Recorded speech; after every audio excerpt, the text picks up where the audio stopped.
Assalamualaikum warahmatullah. Alhamdulillah. Alhamdulillahi rabbil alamin. Wassalatu wassalamu ala rasulil amin. Nabina Muhammad wa ala alihi wa sahbihi ajma'in. அன்பார்ந்த சகோதரர்களே, அல்லாஹ்வுடைய பேரருளால் அவனுடைய கடமையை நிறைவேற்றிவிட்டு அவனுடைய வார்த்தைகளை செவியேற்பதற்காக நாம் எல்லாம் இங்கு அமர்ந்திருக்கிறோம். எல்லாம் அல்ல அல்லாஹு ஜல்ல ஷானு தஆலா நம் அனைவருக்கும் அவனுடைய மார்க்கத்தை புரிந்து அதன்படி நடப்பதற்கு அருள் செய்வானாக. இஸ்லாத்தினுடைய தனித்துவம் என்ற தலைப்பில் தொடர்ந்து இந்த உரையில் சொல்லி வருகிறோம். இன்று இஸ்லாத்தினுடைய தனித்துவத்தில் மற்றொரு அம்சத்தை நாம் தெரிந்து கொள்ள இருக்கிறோம். அதுவும் ஒரு நிகழ்வில் இருந்து பத்ர் போர் நடந்த பிறகு நபிகள் நாயகம் ஸல்லல்லாஹு அலைஹி வஸல்லம் அவர்கள் போரில் சிறைபிடிக்கப்பட்ட கைதிகளை எவ்வாறு விடுதலை செய்தார்கள் என்ற நிகழ்விலிருந்து ஒரு தனித்துவத்தை நாம் தெரிந்து கொள்ள இருக்கிறோம். பத்ர் போர் ரமலான் மாதம் 17 அன்று நபி ஸல்லல்லாஹு அலைஹி வஸல்லம் அவர்கள் மக்காவில் இருந்து மதீனாவுக்கு ஹிஜ்ரத் செய்து வந்து 2ஆம் ஆண்டிலே ரமலான் 17ஆம் நாள் அன்று இந்த போர் நடந்தது. நபிகள் நாயகம் ஸல்லல்லாஹு அலைஹி வஸல்லம் அவர்கள் மதீனாவிலே இஸ்லாமிய அரசாங்கத்தை நிர்மாணித்த பிறகு இந்த போர் நடந்தது. இந்த போரை பற்றி நாம் ஓரளவு தெரிந்து வைத்திருப்போம். முஸ்லிம்கள் மிக குறைவாக பங்கெடுத்த போர், எதிரிகள் அதிகமாக பங்கெடுத்த ஒரு போர். எதிரிகள் கிட்டத்தட்ட 1000 பேர்கள் இருந்தாங்க. முஸ்லிம்கள் 313 பேர் சுமார் இருந்தாங்க. அப்ப இந்த 313 பேர் எதிரிகளை வென்றது என்பது மிகப்பெரிய ஒரு விஷயம். இது அல்லாஹ்வுடைய மிகப்பெரிய ஒரு அருள். ஒரு சின்னஞ்சிறு படை மிக பெரும் படையை வென்றிருக்கிறார். அவர்கள் எல்லா போர் தளவாடங்களுடன் வந்திருக்கிறார்கள் எதிரிகள். ஆனால் முஸ்லிம்களிடத்தில் அந்த அளவுக்கு போர் தயாரிப்புகள் எதுவும் கிடையாது. போர் தளவாடங்கள் மிக மிக மிக குறைவாக அவர்களிடம் இருந்தது. இந்த நிலையில் போர் நடந்தது. போர் நடந்து முடிந்த போது எதிரிகளில் 70 பேர்கள் கொல்லப்பட்டார்கள், 70 பேர்கள் சிறைபிடிக்கப்பட்டார்கள்.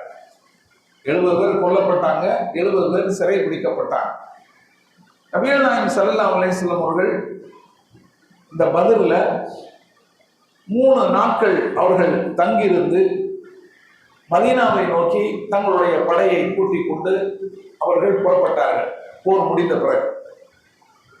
அப்போ அந்த சிறைபிடிக்கப்பட்ட கைதிகள் இருக்கிறார்கள் அல்லவா, அவங்களையும் அழைச்சிக்கிட்டு போனாங்க. அவங்கள பத்தி என்ன முடிவு பண்ணணுங்கிறத நம்ம பிறகு ஆலோசனை பண்ணிக்கிடுவோம். இப்போதைக்கு அவங்கள என்ன செஞ்சிடணும், நம்ம கூட்டிட்டு போயிடணும் அப்படின்னு சொல்லி அவங்கள கூட்டிட்டு மதீனாவுக்கு போறாங்க. போரில் கிடைக்கப்பட்ட வெற்றி பொருள்கள், கனிமத் பொருட்கள் என்று சொல்லப்படும் அரபில கனிமத், இந்த வெற்றி பொருட்களையும் எடுத்துக்கொண்டு நபிகள் நாயகம் ஸல்லல்லாஹு அலைஹி வஸல்லம் அவர்கள் மதீனாவுக்கு திரும்புறாங்க. இந்த வெற்றி பொருட்களை என்ன செய்வது, அதுவும் ஒரு பிரச்சனை. கைதிகளைப் போலவே போரில் வெற்றி கொள்ளப்பட்ட பொருட்கள் கனிமத்து சம்பந்தமாக ஒரு பிரச்சனை இருக்கிறது. அதை அல்லாஹ் என்ன செய்யறான், வழியிலேயே அவர்களுக்கு ஒரு வழியை காட்டுகிறான். மதீனாவுக்கு திரும்புகிற வழியிலேயே அல்லாஹ் காட்டிய அந்த வழிகாட்டுதல் பிரகாரம் ஒரு மணல் மேடுல நபிகள் நாயகம் ஸல்லல்லாஹு அலைஹி வஸல்லம் அவர்கள் இடையிலேயே மதீனாவுக்கு திரும்பும் வழியிலேயே ஒரு மணல் மேட்டில் அவங்க தங்கியிருந்து அந்த போரில் கலந்து கொண்டவர்களுக்கு பங்கு வச்சு கொடுக்குறாங்க. அல்லாஹ் காட்டிய வழி பிரகாரம். அது ஒரு விஷயம். இப்ப என்ன, நபிகள் நாயகம் ஸல்லல்லாஹு அலைஹி வஸல்லம் அவர்கள் மதீனாவுக்கு திரும்பிய பிறகு இந்த போர் கைதிகள் குறித்து அவங்க ஆலோசனை பண்றாங்க. தங்களுடைய தோழர்களை கூப்பிட்டு வச்சு இவங்களை என்ன செய்யலாம் அப்படின்னு சொல்லி ஆலோசனை பண்றாங்க. உமர் ரலியல்லாஹு அவர்கள் அறிவிக்கக்கூடிய ஒரு செய்தி, இது சம்பந்தமாக சஹீஹ் முஸ்லிம்ல, முஸ்னத் அஹ்மதுல பதிவு செய்யப்பட்டிருக்கிறது. அதுல இருந்து என்ன நடந்துங்கிறத நம்ம பார்ப்போம். உமர் ரலியல்லாஹு அவர்கள் சொல்கிறார்கள், பத்ர் போர் போது முஸ்லிம்கள் 70 பேர்களை, எதிரிகளில் 70 பேர்களை கொன்றார்கள், 70 பேர்களை சிறைப்பிடித்தார்கள். இந்த சிறைப்பிடித்த போது இந்த கைதிகள் விஷயமாக நபிகள் நாயகம் ஸல்லல்லாஹு அலைஹி வஸல்லம் அவர்கள் தங்களுடைய தோழர்களிடத்துல ஆலோசனை நடத்தினார்கள். முதல்ல அபூபக்கரை கூப்பிட்டு கேட்டாங்க, உமரையும் கூப்பிட்டு கேட்டாங்க. அபூபக்கர் சொல்றார், அல்லாஹ்வுடைய தூதரே, இவங்களெல்லாம் நம்மளுடைய உறவுக்காரர்கள், நம்மளுடைய குடும்பத்துக்காரங்க. என்னுடைய கருத்து என்ன என்று சொன்னால், இவர்களிடத்துல பிணை தொகையாக ஒன்றை வாங்கிவிட்டு, ஒரு தொகையை வாங்கிவிட்டு அவர்களை விடுதலை செஞ்சிடலாம். இந்த தொகை நமக்கு அவர்களுக்கு எதிராக பயன்படுத்துவதற்கு ஒரு சக்தியாக இது பின்னர் திகழும். அல்லாஹ் அவர்களுக்கு வழிகாட்டி விட்டுட்டு போறான். அல்லாஹ் அவர்களுக்கு நேர்வழி காட்டுவான். இஸ்லாத்திற்கு பிறகு அதுக்கு பிறகு அவர்களுக்கு அல்லாஹ் நேர்வழி காட்டட்டும்.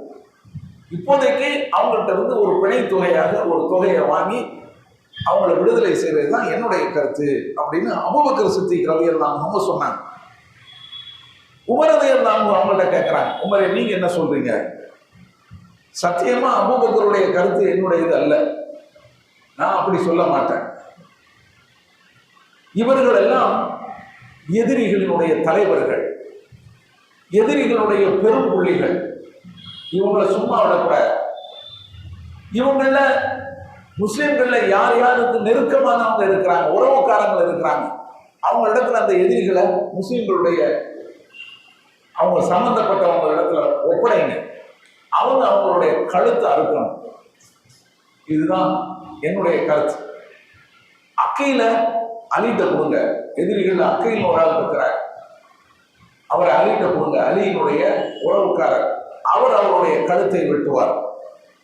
இவங்க தன்னுடைய உறவுக்காரர் ஒரு ஆள் பேரை சொல்லி அவரை என்னிடத்தில் ஒப்படைங்க, நான் அவருடைய கழுத்தை வெட்டுவேன் அப்படின்னு சொல்லி உமர் ரலியல்லாஹு அன்ஹு சொல்றாங்க.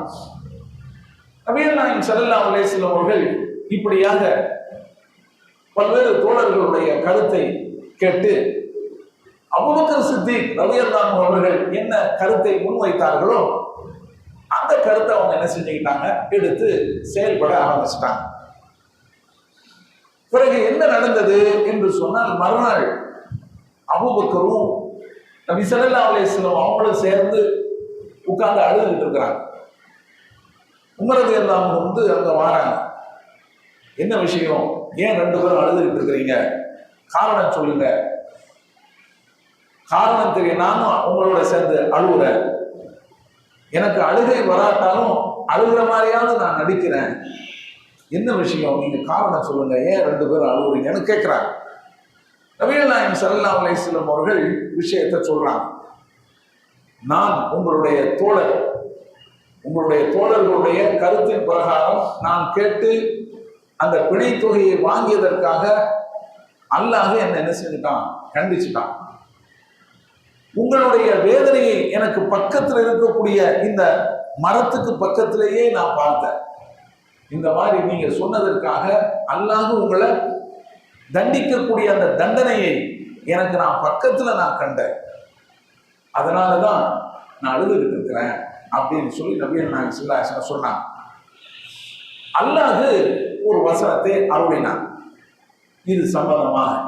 அது என்ன வசனம் என்று சொன்னால், மாகான லி நபியின் ஐயக்கூன லஹு அஸ்ரா, ஹத்தா யுசுஹின ஃபில் அர்த். எந்த ஒரு நபிக்கு சிறை கைதிகள் இருப்பது, அவர்களை இந்த பூமியில ஒடுக்காமல், இந்த பூமியில அவர்களை வேறறுக்காமல் சிறை கைதிகளை விட்டு விடுவது என்பது ஒரு நபிக்கு அழகு அல்ல என்று அல்லாஹ் சொல்கிறார். மாகான நபியின் ஐய கூனலகு அசரா அத்தா யுசுஃபின ஃபில் அர்த். ஒரு நபி சிறை கைதிகளை இந்த பூமியிலே அவர்களுடைய கொட்டத்தை ஒடுக்காதவரை, அவர்களை வேறறுக்காதவரை விட்டு விடுவது ஒரு நபிக்கு அழகு கிடையாது. துரீதூன அரத துன்யா, நீங்கள் இந்த உலகத்துடைய ஆதாயங்களை விரும்புகிறீர்கள். வல்லாஹு யுரீதுல் ஆஹிரா, அல்லாஹ் மறுமையை விரும்புகிறான். வல்லாஹு அஸீஸுன் ஹக்கீம், அல்லாஹ் வல்லமை மிக்கவனாகவும் ஹக்கீம் முன்னறிவாளனாகவும் இருக்கின்றான். லவ்லா கிதாபுன் மினல்லாஹி சபக லமஸக்கும் ஃபீமா அகத்தும் அதாபுன் அதீம். அல்லாஹ்விடமிருந்து விதி என்று முந்தி சென்றிருக்காவிட்டால் நீங்கள் இப்போது வாங்கிய அந்த பிணை தொகைக்காக உங்களுக்கு கடுமையான வேதனை கிடைத்திருக்கும். ஃபகுலு மிம்மா கனித்தும் ஹலாலன் தய்யிபா. இப்போ நீங்க உங்களுக்கு கிடைத்திருக்கக்கூடிய இந்த கனிமத்து பொருளை நீங்க தாராளமாக சாப்பிடுங்க. வத்தக்குல்லாஹ், அல்லாஹ்வை நீங்கள் அஞ்சிக் கொள்ளுங்கள். இன்னல்லாஹ கஃபூர் ரஹீம், திண்ணமாக அல்லாஹ் மன்னிக்கக்கூடியவனும் மகத்தான கருணை உள்ளவனுமாக இருக்கின்றான் அப்படின்னு அந்த வசனம் அருளப்பட்டுச்சு. அது சொல்றாங்க நபிகள் நாயகம் ஸல்லல்லாஹு அலைஹி சொல்லி, இதுதான் காரணம் நான் அழுதுகிட்டு இருந்தேன் அப்படின்னு சொல்லி சொல்றாங்க. இந்த வசனம் என்ன சொல்கிறது என்று சொன்னால், போரை நடத்தினால் என்ன செய்யணும்? எதிரிகளை அழித்துடிக்கணும், அவர்களை வேறறுக்கணும். அவங்கள சிறைப்பிடித்து பிறகு விடுதலை செய்யலாம் என்ற நிலைமைக்கு போனால் மீண்டும் என்ன செய்வாங்க? அவங்க போர் திரட்டிக்கிட்டு வருவாங்க. நம்மளதான் விடுவிச்சுட்டாங்க, ஒண்ணும் இல்லையே, திரும்ப இன்னொரு முயற்சி எடுப்போம் அப்படின்னு சொல்லி போர் திரட்டிட்டு வருவதற்கு வாய்ப்பு இருக்கிறது. அதனால என்ன செய்யணும்னு சொன்னா, போர் என்று நடந்துட்டா எதிரிகளை இந்த பூமியில துடை தெரிவதற்கு முயற்சி எடுக்கணும். அது போக 1-2 பேர் மிச்சம் இருந்தான்னு சொன்னா அவர்களை கைது செய்து பிறகு என்ன செய்யலாம்? விடுதலை செய்யலாம். அவங்களுக்கு பயம் வரும், இவங்க மாட்டிக்கிட்டோம்னு சொன்னா விட மாட்டாங்க, நம்மளை குன்றில் பண்ணிடுவாங்க அப்படிங்கிற ஒரு பயம் அவங்களுக்கு இருக்கு. அந்த பயத்தை ஏற்படுத்தாம எடுத்தெடுப்பிலேயே சிறை பிடிக்கிறது என்பது அது சரியில்லை என்று இந்த வசனம் சொல்கிறார். இதனாலதான் அவங்க என்ன செய்யறாங்க? அழுதுகிட்டு இருந்தாங்கன்னு சொல்லி அந்த காரணத்தை நபிகள் நாயகம் ஸல்லல்லாஹு அலைஹி அவர்கள் உமர் ரலியல்லாஹு அன்ஹு அவர்களிடம் சொன்னாங்க. சரி, இப்போ விஷயத்துக்கு வருவோம். என்ன இப்போ நடக்குது? நடந்தாச்சு, ஒரு சம்பவம் நடந்தாச்சு. எப்படி இந்த கைதிகள் விடுதலை செய்யப்பட்டாங்க அப்படிங்கிறது வந்தாச்சு. அதற்கான கண்டிப்பும் அல்லாஹ்வின் புறத்திலிருந்து வந்தாச்சு. இதெல்லாம் ஒரு பக்கம் இருக்கட்டும். இதிலிருந்து முஸ்லிம்கள் படிப்பினை பாடமும் பெறணும், ஒரு நபியும் படிப்பினையும் பாடமும் பெறணும் என்பது தனி விஷயம். இப்போ இது எப்படி இவங்களை விடுதலை செஞ்சாங்க? அதுல இருந்து நாம எடுக்கக்கூடிய ஒரு தனித்துவம், அதை இன்னைக்கு நம்ம பார்ப்போம். என்ன என்று சொன்னால், நபிகள் நாயகம் ஸல்லல்லாஹு அலைஹி வஸல்லம் அவர்கள் இந்த சிறை கைதிகளுக்கு கிட்டத்தட்ட 4000 இருந்து பிறகு 3000 பிறகு 1000 அப்படின்னு சொல்லி பிணை தொகையை நிர்ணயம் பண்ணாங்க. இப்னு அப்பாஸ் அவர்கள் அறிவிக்கக்கூடிய ஒரு செய்தி அபூதாவுல இருக்கிறது. ஜாகிலியத்தில் உள்ளவங்களுக்கு பிணையாக அன்றைக்கு 4000 திர்ஹம் நபி ஸல்லல்லாஹு அலைஹி வஸல்லம் அவர்கள் நிர்ணயம் செய்தார்கள் அப்படின்னு சொல்லி ஒரு அறிவிப்பு ஹதீஸ்ல இப்னு அப்பாஸ் ரலியல்லாஹு அன்ஹு அவர்கள் அறிவிக்க பதிவு செய்யப்பட்டிருக்கிறார். ஆக 4000, 3000, 1000 வரைக்கும் என்ன செஞ்சிருக்கிறாங்க? பிணை தொகையாக அவங்க வாங்கியிருக்கிறாங்க. ஆட்களுக்கு தகுந்த மாதிரி. சில பேர் கொஞ்சம் வசதியாக இருப்பாங்க, 4000 வாங்கிக்கலாம். சில பேர் கொஞ்சம் முடியலா இருப்பாங்க, நடுத்தரமா இருப்பாங்க, அவங்கள்ட்ட ஒரு 3000 வாங்கி கொடுவோம். சில இடத்துல ஒரு 1000 வாங்கி கொடுவோம். ரொம்ப அவங்க ஏழ்மையா இருக்கலாம், 1000 வாங்கி கொடுவோம் அப்படின்னு சொல்லி அவங்க நினைச்சிருக்காங்க. மக்காவாசிகள் இந்த மாதிரி கேள்விப்பட்டு இப்படி பிணை தொகையை கொடுத்து சிறை கைதிகளை விடுதலை பண்றாங்க. அவங்க சொந்தக்காரங்க என்ன செய்யறாங்க, அந்த தொகையை அனுப்பி வைக்கிறாங்க. நீ போய் கொடுத்து அவரை மீட்டிட்டு வா, நீ போ கொடுத்து மீட்டிட்டு வா அப்படின்னு சொல்லி அந்த படலம் நடந்து கொண்டிருக்கிறார். இதுல நபிகள் நாயகம் ஸல்லல்லாஹு அலைஹி வஸல்லம் அவர்கள் செய்த ஒரு விஷயம், அதுதான் இங்க நாம பார்க்க போறது.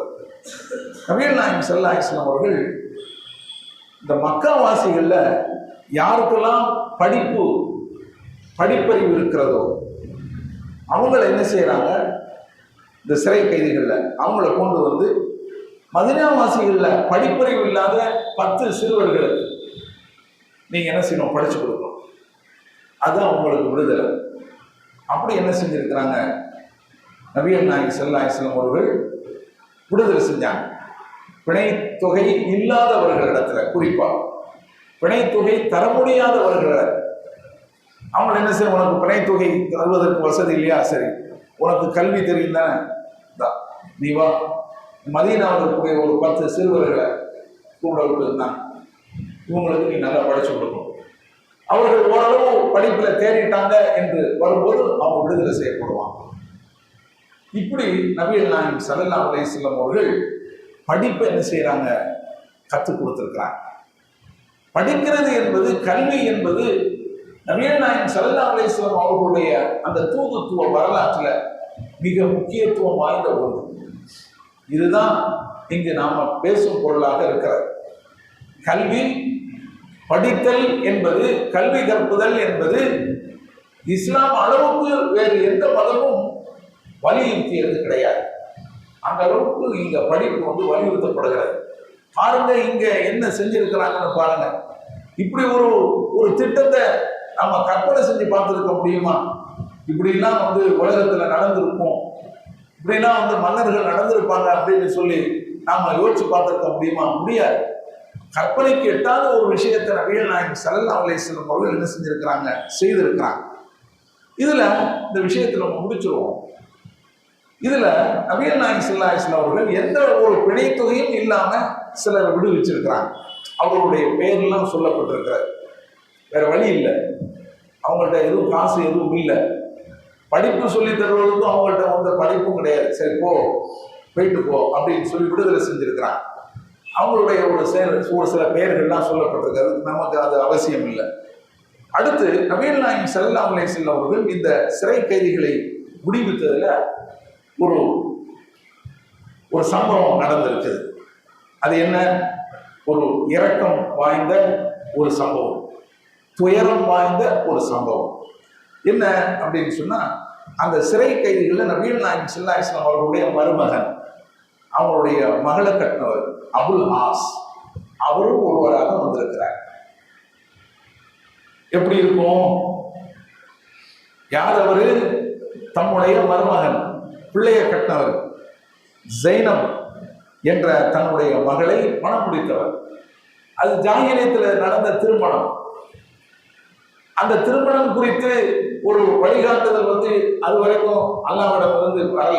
அதானே ஆரம்பிச்சிருக்கு இஸ்லாம். நம்ம தானே சொல்லுவாங்களா, மதீனா கொண்ட பிறகுதானே நிறைய சட்டத்திட்டங்கள்லாம் வந்திருக்குது. ஜாகிலியத்துல நடந்த திருமணம். ஜைனப் முஸ்லீமா இருக்கிறார், ஆனா அவரு எதிரியா இருக்கிறார். அவரு இஸ்லாத்தை ஏற்கல. அவர் என்ன செய்யறாரு, இணை வைப்பவர்களுடன் சேர்ந்து நபிகள் நாயகம் ஸல்லல்லாஹு அலைஹி வஸல்லம் அவர்களையும் முஸ்லீம்களையும் எதிர்ப்பதற்காக பதில் பொருள் அவர் கலந்திருக்கிறார். இப்ப அவர் கூட்டத்தில் நிற்கிறார். அவருக்காக, அவரை விடுதலை செய்வதற்காக அவருடைய மனைவி நபிகள் நாயகத்துடைய மகள் ஜைனப் அவங்க ஒரு தொகையை அனுப்பி வச்சிருக்கிறாங்க. அதுல அவங்களுடைய தாயார் ஹதீஜா அவங்க போட்ட ஒரு கழுத்து மாலை, ஒரு நெக்லஸ் வச்சுக்கிடுங்களேன், அதுவும் அதுல இருக்குது, கொடுத்து விட்டுருக்கிறாங்க. வாங்க, மருமகனை கூப்பிடுறாங்க, என்ன வச்சிருக்கிறீங்க காட்டுறாங்க. அந்த மாலையை பார்த்தவங்க நபிகள் நாயகம் ஸல்லல்லாஹு அலைஹி வஸல்லம் அவங்களுக்கு அப்படியே ஒரு துக்கம் வந்துடுச்சு. அப்படியே அவங்களுக்கு ஒரு பெரிய ஒரு பழைய சிந்தனை போயிடுச்சு. அது தன்னுடைய மனைவியினுடைய கழுத்து மாலை. இன்னைக்கு அப்படிப்பட்ட ஒரு சூழ்நிலைய நாம சந்திக்கிறோம். அந்த மாலையை நாம வாங்கிட்டு இவரை விடுதலை செய்ய வேண்டிய ஒரு நிலை நமக்கு ஏற்பட்டு விட்டதே அப்படின்னு சொல்லி அவங்க ரொம்ப என்ன செய்யறாங்க, துக்கமான ஒரு நிலையை அவங்க சந்திச்சாங்க. நபிகள் நாயகம் ஸல்லல்லாஹு அலைஹி வஸல்லம் அவர்கள் தோழர்களை பார்த்து சொல்றாங்க, இவரை அப்படியே விடுதலை செஞ்சிருவோமே, இவர் கொண்டு வந்த அந்த பொருளை அப்படியே திருப்பி கொடுத்துருவோமே, நீங்க என்ன சொல்றீங்க அப்படின்னு சொல்லி தன்னுடைய தோழர்கள்ட்ட கேட்கிறாங்க. நம்மள்கிட்ட கேட்கணும்ல, அவர் இறை தூதர் மருமகனுக்கு கொண்டு வந்தோம் ஒன்றும் வாங்காம விட்டுட்டாங்க அப்படின்னு சொல்லி நாளை குறை சொல்லக்கூடாது. ஆனால் தோழர்களை கூப்பிட்டு கேட்குறாங்க, என்ன செய்யும், இந்த மாதிரி நிலைமை இருக்கிறது அப்படின்னு. அவங்களும் என்ன செஞ்சுட்டாங்க, சரிங்க அல்லாஹ்வுடைய தூதரே, நீங்கள் நினைத்தது போல செய்யுங்க அப்படின்னு சொல்லிட்டாங்க. இப்போ நபிகள் நாயகம் ஸல்லல்லாஹு அலைஹி வஸல்லம் அவர்கள் அபுல் ஆஸை கூப்பிட்டு, நான் உங்களை விடுதலை செய்கிறேன், ஆனால் ஒரு நிபந்தனை, உன்னிருந்து நான் எதையும் வாங்க போறது கிடையாது, என்னுடைய மகளை நீ திருப்பி அனுப்பிவிட வேண்டும் என்னிடம், இதுதான் நிபந்தனை அப்படின்னு சொல்லி என்ன செய்யறாங்க, அந்த நிபந்தனையை முன்வைக்கிறாங்க. அவரும் என்ன செய்யறாரு, ஒத்துக்கிட்டு போறாரு. என்ன செய்யறாங்க, மகளை கணவரிடமிருந்து என்ன செய்யறாங்க, பிரிக்கிறாங்க. இந்த அளவுக்கு நீ வந்தாச்சு, என்ன எதிரிக்கு சமமா நீ பார்க்க வந்தாச்சு, அப்போ என்னுடைய மகளுடன் நீ வாழ்வது அது என்னால் ஒத்துக்கொள்ள முடியாது, அதான என்னுடைய பொருள், என்னுடைய மகளை நீ திருப்பி அனுப்புறோம், அந்த நிபந்தனையோடு நான் என்ன செய்யறேன், உங்களை விடுதலை செய்யறேன் அப்படின்னு சொல்றாங்க. அவரும் சரின்னு ஒத்துக்கிட்டு போறாரு. பிறகு நபி ஸல்லல்லாஹு அலைஹி வஸல்லம் அவர்கள் அவருக்கு பின்னால ஸைத் பின் ஹாரிஸா என்ற ஒருவரையும் ஒரு அன்சாரி தோழரையும் அனுப்புறாங்க. நீங்களும் போங்க, கூட போங்க, ஒரு இடத்தை சொல்லி யஜ்ஜஜ் அப்படின்னு சொல்லி ஒரு இடத்தை சொல்லி அந்த இடத்துல நீங்க இருந்துக்கிடுங்க. அவரு ஸைனபை திருப்பி அனுப்பும் போது நீங்க அந்த இடத்துல அவங்கள நீங்க பார்ப்பீங்க, அழைச்சிட்டு வந்துருங்க, என்னிடத்துல கூட்டிட்டு வந்துருங்க ஸைனபை அப்படின்னு சொல்லி 2 பேரை என்ன செய்யறாங்க, அனுப்பி வைக்கிறாங்க. ஸைனப் ரலியல்லாஹு அன்ஹா அவங்க மக்காவிலிருந்து மதீனாவுக்கு ஹிஜ்ரத் செய்து வந்த இந்த சம்பவம் ஒரு துயரமான ஒரு சம்பவமாக இஸ்லாமிய வரலாற்றில் பதிவு செய்யப்பட்டிருக்கிறது. அவங்களுடைய மனநிலை எப்படி இருந்திருக்கும் நம்ம யோசிச்சு பார்க்கணும். அவங்க மதீனாவிலிருந்து மக்காவிலிருந்து மதீனாவுக்கு ஹிஜ்ரத் செய்து வரும்போது எந்த சூழ்நிலை, எப்படிப்பட்ட சூழ்நிலையில் அவங்க வாராங்க, இது யாருக்காக, எதுக்காக அப்படிங்கிறதெல்லாம் நாம் என்ன செய்யணும், யோசிக்க வேண்டிய ஒன்றாக அது இருக்கிறது. இப்படி ஒரு சம்பவம் என்ன செஞ்சிருக்கு, நடந்திருக்கு. இதுல இந்த கைதிகள்ல இன்னொருவர் இருந்தார். அவர் நல்ல பேச்சாளர், சுஹைல் பின் அம்ர், நல்ல பேச்சாளர், நல்ல நாவன்மை அவருக்கு இருந்தது. கைதிகள்ல ஒரு ஆள். உமரது எல்லாம் அவங்க சொன்னாங்க, இந்த ஆளை கொடுங்க, ஏற்றதாங்க, அவருடைய நாக்கு அறுக்கணும், அவருடைய நாக்கு அறுக்கணும், இன்னுமே அவர் நமக்கு எதிராக அவரை எந்த இடத்துலையும் பேசக்கூடாது அப்படின்னு சொல்லி என்ன செய்யறாங்க, ஆவேசப்படுறாங்க. நபிகள் நாயகம் ஸல்லல்லாஹு அலைஹி வஸல்லம் அவர்கள் கேட்கறாங்க, அதெல்லாம் சரிப்பட்டு வர, அதெல்லாம் ஒரு மனிதனை சிதைச்ச மாதிரி ஆகும், அது பிறகு பல்வேறு விமர்சனங்களுக்கு அது உள்ளாகும், எதற்கு என்று நபி ஸல்லல்லாஹு அலைஹி வஸல்லம் அவர்கள் அவரை விட்டுட்டாங்க. அல்லாஹ்விடத்தில் ஒப்படைச்சு அல்லாஹ் பார்த்துக்குவான்னு சொல்லி விட்டுட்டாங்க. அதே போல இந்த சம்பவத்துக்கு பிறகு, இந்த போருக்கு பிறகு ஸஅத் பின் நுஅமான் என்பவர், இவர் மதீனாவுக்கு மக்காவுக்கு உம்ராவுக்காக வந்திருக்கிறார். முஸ்லிம்கள்ல ஒரு ஆள் ஸஅத் பின் நுஅமான். இவரை அபூ சுஃபியான், எதிரிகள்ல ஒரு பெரிய தலைவர் அபூ சுஃபியான், நபிகள் நாயகம் ஸல்லல்லாஹு அலைஹி வஸல்லம் உடைய மருமகனும் கூட, அது ஒரு தனி சப்ஜெக்ட். அவர் எதிரிகள்ல மிகப்பெரிய ஒரு தலைவராக இருக்கிறார் அபூ சுஃபியான். மக்கத்து காஃபிர்கள் அவர் ஒருவராக ஆரம்பத்தில் இருந்திருக்கிறார். அதுபோல் அவருடைய இஸ்லாத்தை ஏற்றுக்கொண்டார். அவருடைய இஸ்லாம் சிறந்ததாக இருந்ததுங்கிறது தனி விஷயம். அவர் என்ன செய்யறாருன்னு சொன்னா, இவர் மதீனாவுக்கு மக்காவுக்கு வந்திருக்காரு, பிடிச்சி வச்சுக்கிட்டார். ஏன் அப்படின்னு சொன்னா, அபூ சுஃபியானுடைய தம்பியை ஒரு ஆளை என்ன செஞ்சிருக்கிறாங்க, சிறப்பிடிச்சு வச்சிருக்கிறாங்க.